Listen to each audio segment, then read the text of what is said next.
Morning, Mr. Rumbold, sir. Your coffee. Why isn't the coffee in the cup? The canteen are supplying instant in the packet. Look, I'll show you. There you are.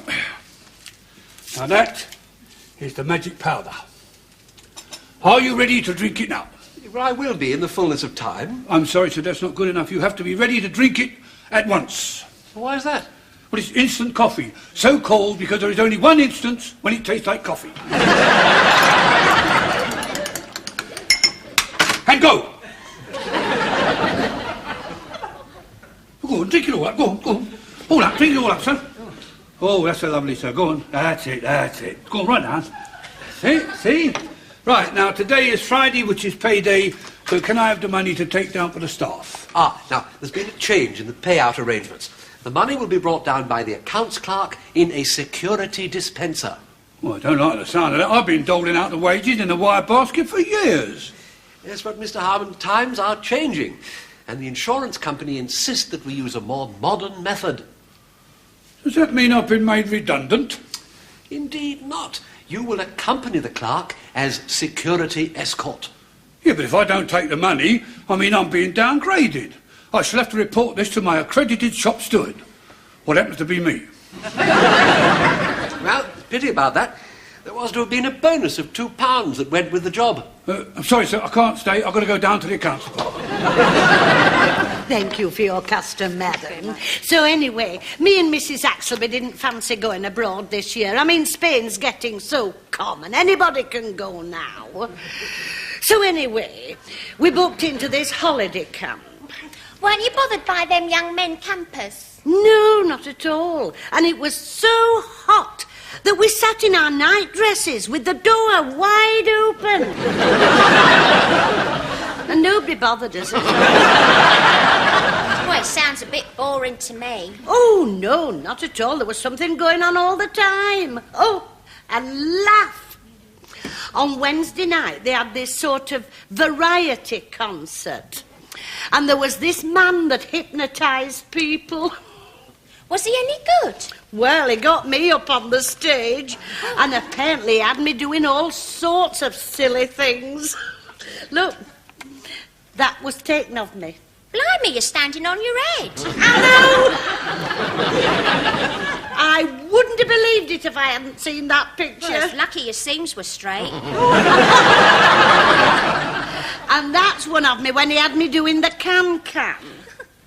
And that's just after, at the first aid post. Oh, and all the way through the show, whenever he snapped his fingers, all the audience blew a raspberry. Mrs. Slocombe.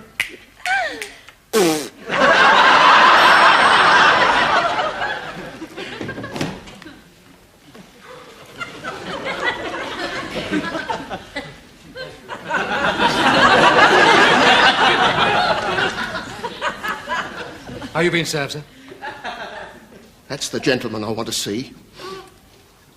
That's our Mr. Humphries. Excuse me, Mr. Humphries. This gentleman would like to speak to you. He asked for you personally.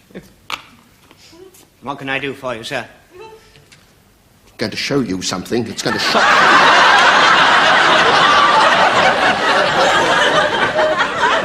In case I put my glasses on. Are you ready? As ready as I shall ever be.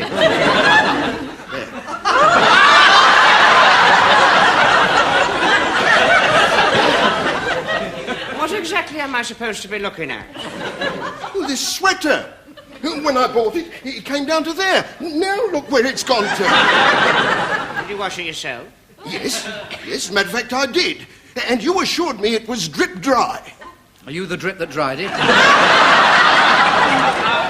Mr. Lucas, did you wash it in lukewarm water, sir? Yes, Did you use a mild detergent? yes, Did you use soft water? yes, Did you hang it up to dry? yes. You've obviously not read the label. This garment is made of pure giraffe wool. What difference does that make? Well, it's exactly the same principle as the cows, isn't it, Mr. Lucas? Oh, identical, Mr. Humphries. I mean, when it's going to rain, cows lie down. So what? Well, it's just the same with the giraffe. I mean, if they stood up and got their skins wet, it would all hang over in folds, and when they galloped off, they'd trip over.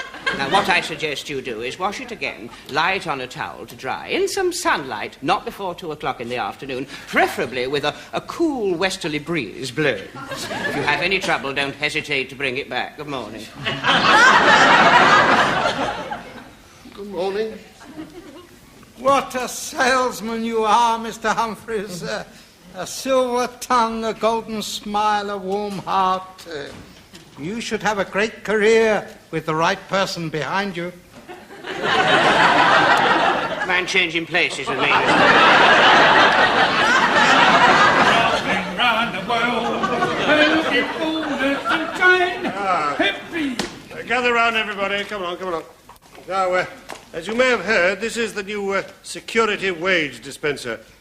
Would you perhaps like to explain, Mr. Patel? Certainly, Captain Peacock. Now, you all have identity photographs on your records. These photographs have been copied and are inside here. This machine will scan you, compare you with the identity photograph, and if you are in fact who you claim to be, your salary will be duly deposited in the payout tray. Why didn't it come in a white basket like it always done? Did, Miss Brahms. Oh, like it always did done. Because of the alarming increase in daylight robbery. Well, our wages are daylight robbery. That will do, Mr. Lucas. Now, who is to go first? I will go first. Thank you, Captain Peacock. Captain Peacock is going first. Stand by, Mr. Harmon. Are you ready, Captain Peacock? Ready. Ready, Mr. Patel? Absolutely ready. I'm pressing the buttons. Now. Please, to be quite still.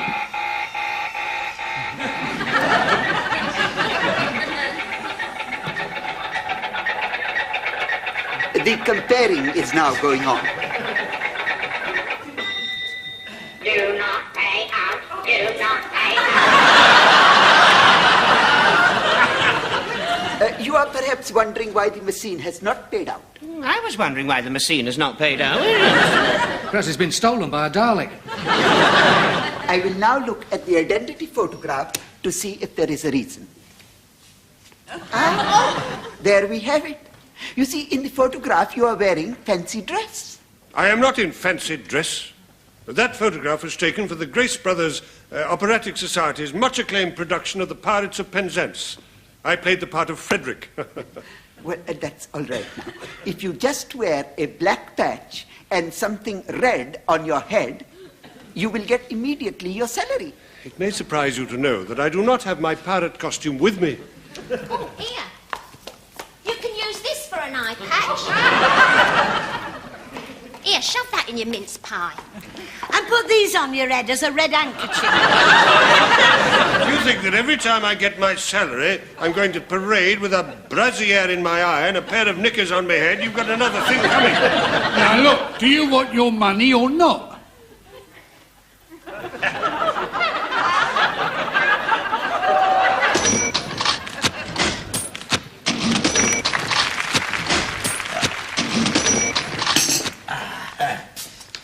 What have you got there, Mr. Goldberg? It's a little business I run on the side. I can't live on the money they pay you here. So I run a little agency. What sort of an agency? It's a first-class employment agency. I find positions for high-class salesmen like yourself. Seems to pay off very well. I do it very cheap, though.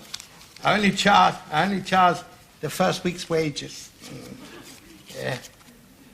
130 pounds. Who's that from? It's from the new head of stationery and greetings cards at Lally and Willett's. And it's only a young man like yourself.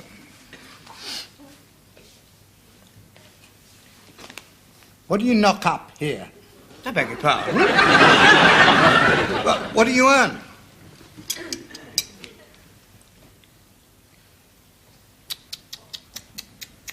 What a liberty. Do you know what I could get you at Harrods?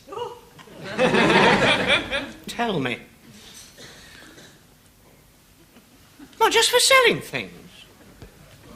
People who haven't got what you've got are getting it. Are they? Why aren't you getting it? Because I haven't got what you've got. I don't really like to ask, but what is it I've got that nobody else has? You've got charm, vitality and personality and experience and youth. Oh, that, yes. Oh, yes, I've got that. Well, some of it. Now, listen, don't misunderstand me. I'm not just touting for business. I'm not that sort of person at all. Oh, of course not. Would you like me to make some inquiries on your behalf? Well, as my old choir master used to say, there's no harm in asking. Of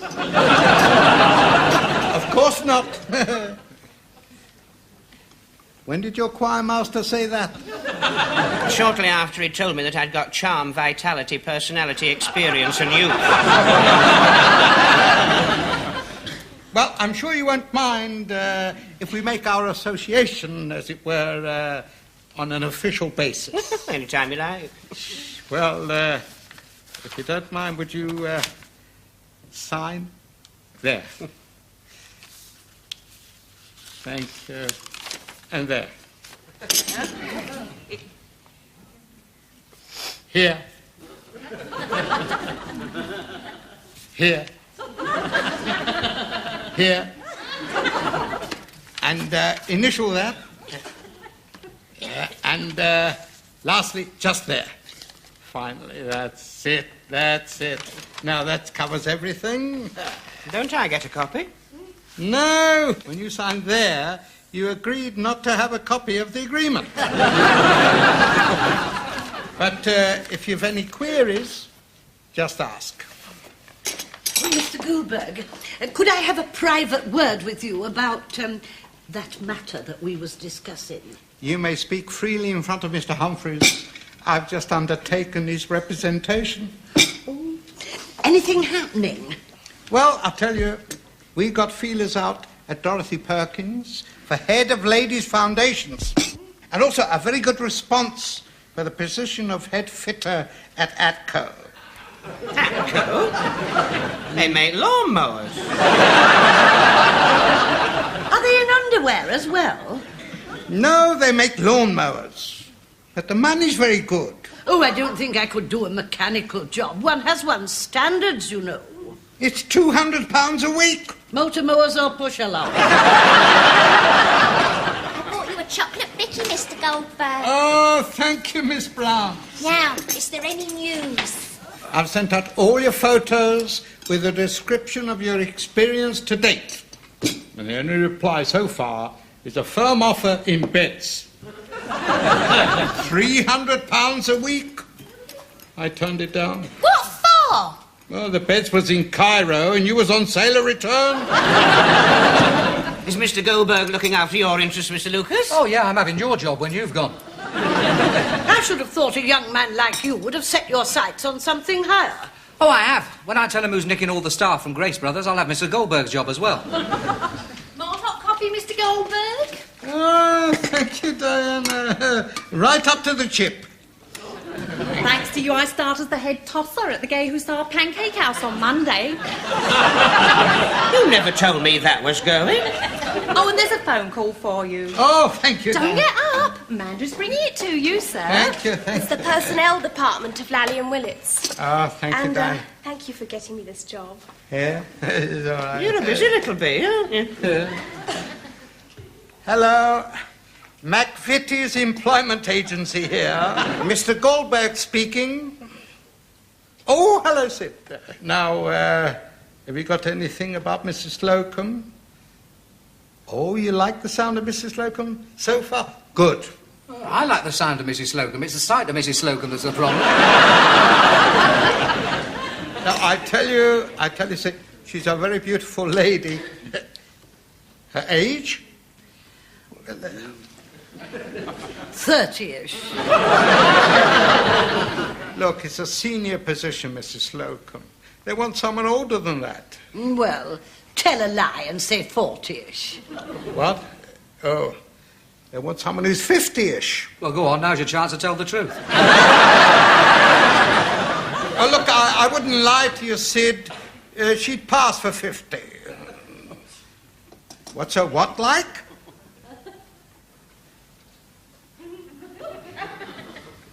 Big. In fact, very big indeed.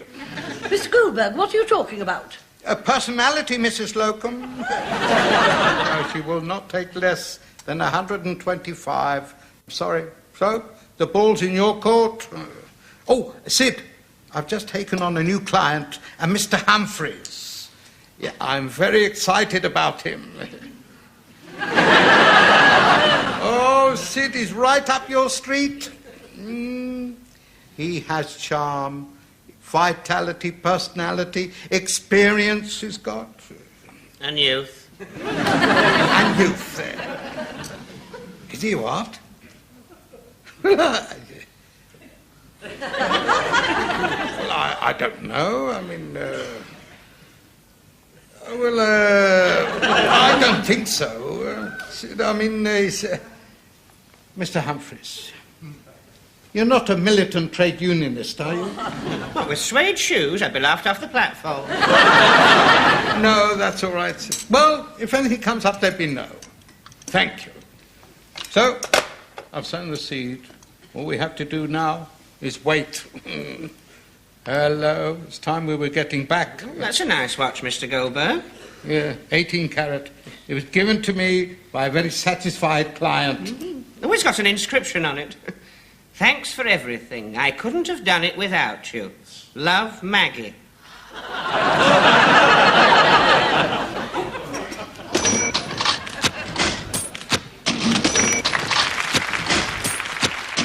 Here's your letters, Mr. Grace. Thank you. I haven't got my glasses. Oh, well, shall I guide your hand then? Yes, you're very good at that, aren't you? Here we are. Now, G-R-A... Yes, you don't have to spell it. Your new spectacles have arrived from the optician, Mr. Grace. I thought you might like to see if they're okay. Oh, yeah. Here we are.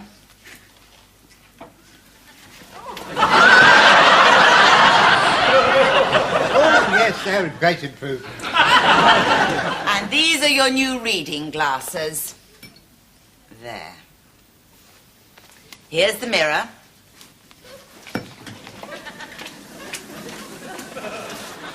We're not having an earthquake or anything, are we? No, sir. Oh, I don't like those. They make me look like an old poof. No, they don't. They make you look like Elton John. That's no comfort. Pay attention, Mr. Grace. I want to see how much you can read. A. The rest's in Polish.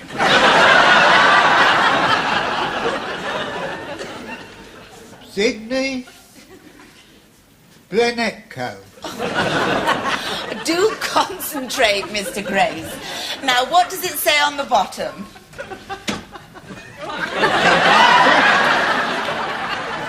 Wash by hand in warm water. Shall we come back later, sir? No, come on, come in.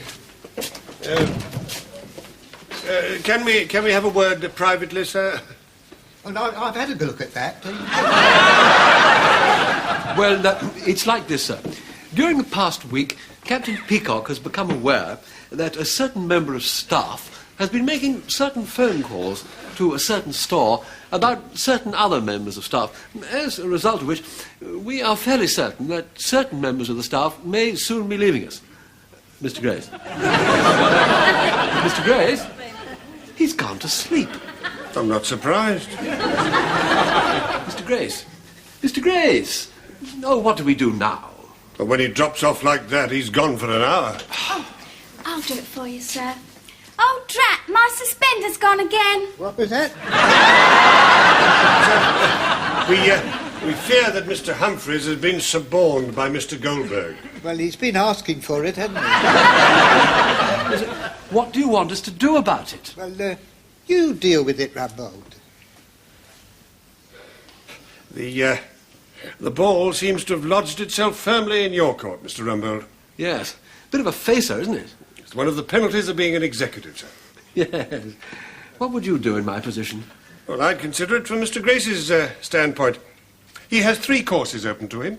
Sack them, wait for them to resign, or pay them more money. Oh, I wouldn't do that. There is one alternative you haven't thought of, Peacock. Yes, sir? If I hold my horses and do nothing, it may all blow over. If I may say so, sir, it takes an executive of your caliber to think of a solution like that. Thank you, Peacock. Oh, excellent. Thank you very much. Thank you. It's fixed. What's happened? Ladies, were? Could I speak to Mrs. Slocombe, please? Whom's calling? McVitie Agency here. Oh, here, your agent's on the blower. Thank you, Miss Brahms. Mrs. Slocombe. It's fixed. It's fixed my new job. What is it? Would you come to my office immediately, please? Of course, Miss Goldberg.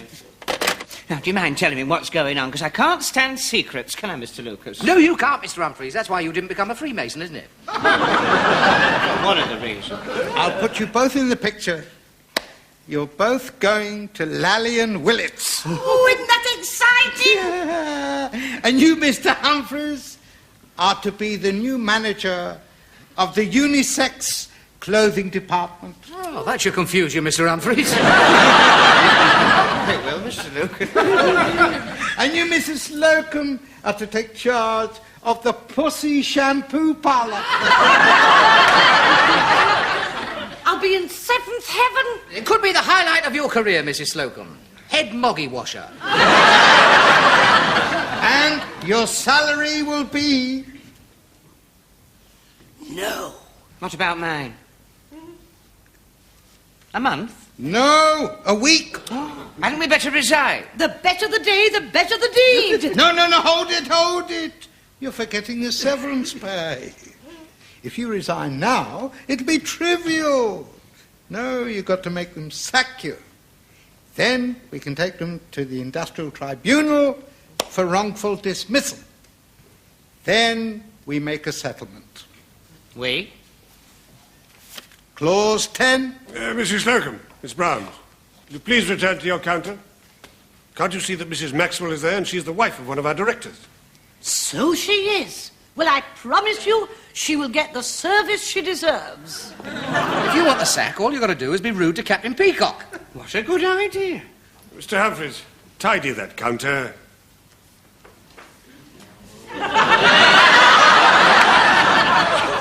There's just one thing I want you to know, Captain Peacock. And what is that, Mr. Humphries? I'm just going to tidy my counter. Here we go. Were you requiring assistance, madam? Oh, yes. I've just brought that skirt back. When you get it in daylight, the colour is absolutely foul. It's far too expensive, and it rides up when I sit down. Well, the colour goes with your blotchy complexion. And it's too expensive because you're a mean old bag. And it rides up when you sit down because you've got a great big fat bum.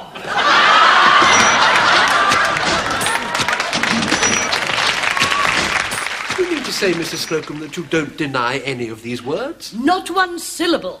She said it all, and that's the truth. Thank you, Miss Brahms. Extraordinary. Well, we will now pass on to Mr. Humphries.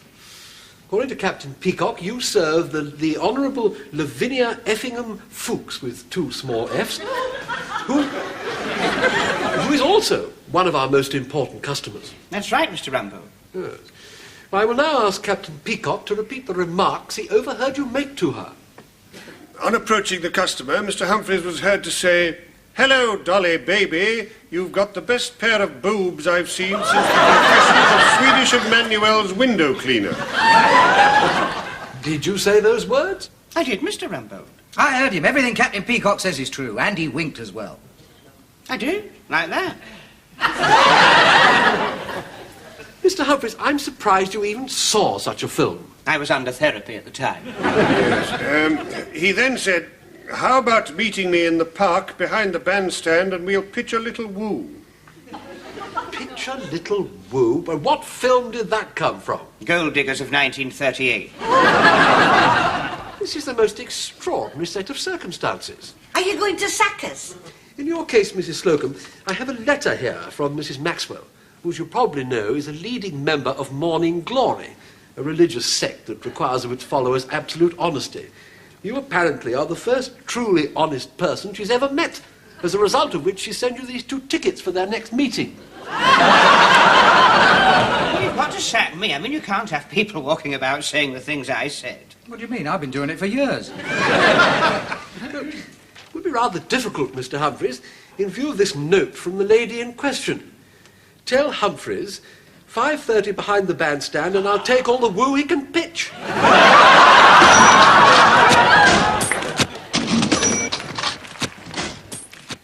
Well, I'm sorry, Sid.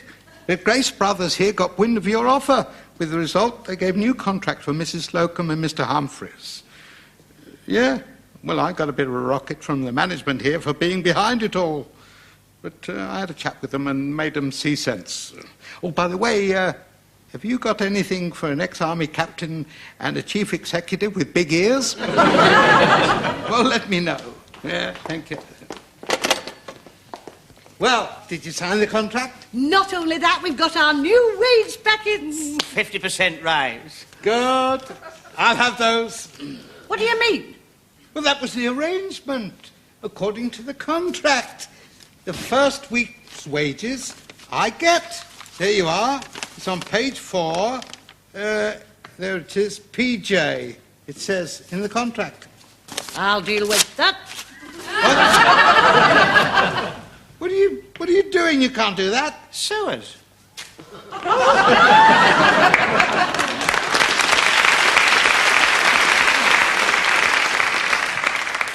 Look at that. That's typical, isn't it? Yes, you try and do a good deal for them and they swindle you, don't they, Mr. Goldberg? They do, Mr. Lucas. Shall we go to have a drink to celebrate before we go home? I'd love to, Mrs. Slocombe, but I've got to rush off. I've got an appointment at 5:30. Behind the bandstand? Mrs. Slocombe, I don't pitch my woo in public.